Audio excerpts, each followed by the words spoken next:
While the Democrats present their case to the American people this week, there's one person who many argue is helping them garner votes more than any other, a Republican even, and his name is Donald Trump. The president's divisive rhetoric is motivating voters, and his communication style has led to the sharing of thousands of misleading statements, incorrect information, unfounded claims, or outright lies.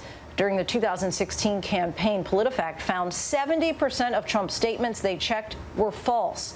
And that trend certainly did not end once he took office. So how will Democrats play Trump's mistruths to their advantage? Our Kyra Phillips reports. Politicians, including presidents, have long had a strained relationship with the truth. Because people have got to know whether or not their president is a crook. Well, I'm not a crook. It depends upon what the meaning of the word is. Yes. Iraq's weapons of mass destruction are controlled by a murderous tyrant. But nobody has kept the fact checkers busier than President Donald J. Trump. And believe me, Among rally speeches, who is going to pay for the wall? broadcast interviews, Are you going to release your tax returns? At the appropriate time, I will release them. But right now, I'm under routine audit. Nobody cares. rambling in front of reporters, I guess it was the biggest electoral college win since Ronald Reagan. and his daily Twitter. You're able to get the word out in an honest word. President Trump has made more than 20,000 false or misleading claims since he's taken office, according to the Washington Post tally. That means he's averaging 12 false or misleading statements every day. We've signed more bills, and I'm talking about through the legislature, than any president ever. Trouble with the truth has hampered his presidency. You didn't answer questions on obstruction. No, wait a minute. I did answer questions. I answered them in writing. Not on I don't know about those. obstruction. I don't know. I answered a lot of questions. They gave me questions. I answered them in writing. Not an obstruction. Look, George, you're being a little wise guy. But now the pandemic has put more weight on Trump's words. We have it totally under control.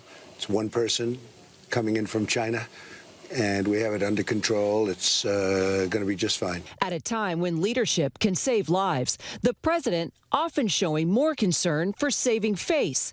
One example, the president's claim before the spring that warmer temps would help the outbreak, first referenced in a tweet after speaking with China's leader. Then, at a campaign stop, And by the way, the virus, they're working hard.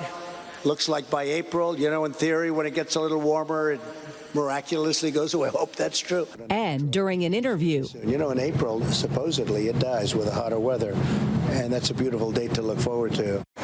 Months later, with cases skyrocketing across the U.S., spring turned to summer, the death toll soaring and the virus spreading. The president flipping the script, saying, Everybody thought the summer it would go away and it would come back in the fall.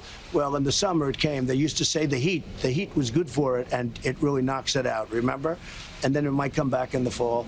So they got that one wrong. They got a lot wrong. in fact, this is what the White House task force had said back then. We don't know how if it's going to be impacted by humidity and heat. I think it's prudent to assume that this pathogen will be with us for some time to come. If it acts like influenza, the heat will actually make it diminish in its impact.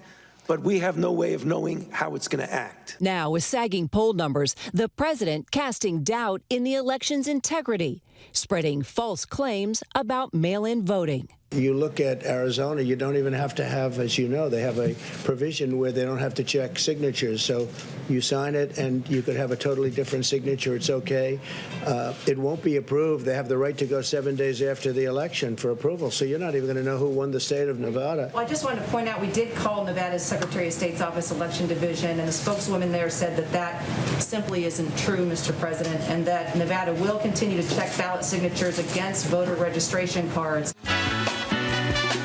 And when Trump's opponent chose his running mate, Kamala Harris, whose parents immigrated to the U.S. before she was born, the president fanning speculation, as he did with Barack Obama, that Harris could be ineligible for office. I heard it today that she doesn't meet the requirements. I have no idea if that's right. I would have assumed the Democrats would have checked that out. There's something on that birth certificate that he doesn't like. Oh, my God. 55% of Americans disapprove of Trump's job as president, but even more, 77% disapprove of Congress, the same institution where Biden and Harris hail from. United States Senate. When Biden dipped his toes into the presidential primary pool in 1987, he was called out for borrowing his speech from a British politician. I don't remember, but if you notice, after that, I think there were several times after that, I used it and attributed it to either a famous person or, to tell you the truth, Nathan, I honest to God don't know. Something Trump has been reminding people about, even though his campaign has certainly borrowed from others. We'll restore hope and we'll welcome them into a great national crusade to make America great again. Meanwhile, Biden's camp using the president's own words against him. Today is probably, if you think of it, the greatest comeback in American history. Trump's botched handling of the coronavirus pandemic cost jobs, and the unemployment rate is still at historic levels. And when asked point blank about his mistruths, the president, in a rare moment, appeared to be at a loss for words. After 3.5 years, do you regret it all the lying you've done to the American people? On all the what? All the lying, all the dishonesties. That who has done? You have done. Tens of thousands. Yeah, go ahead, please. Please. Go ahead. I wanted to ask about the payroll tax. And with the number of news conferences, more than any president in history, along with his tweets and speeches, this president will be giving fact checkers plenty to do for months, if not years to come. Kyra Phillips, ABC News, the White House. Our thanks to Kyra Phillips.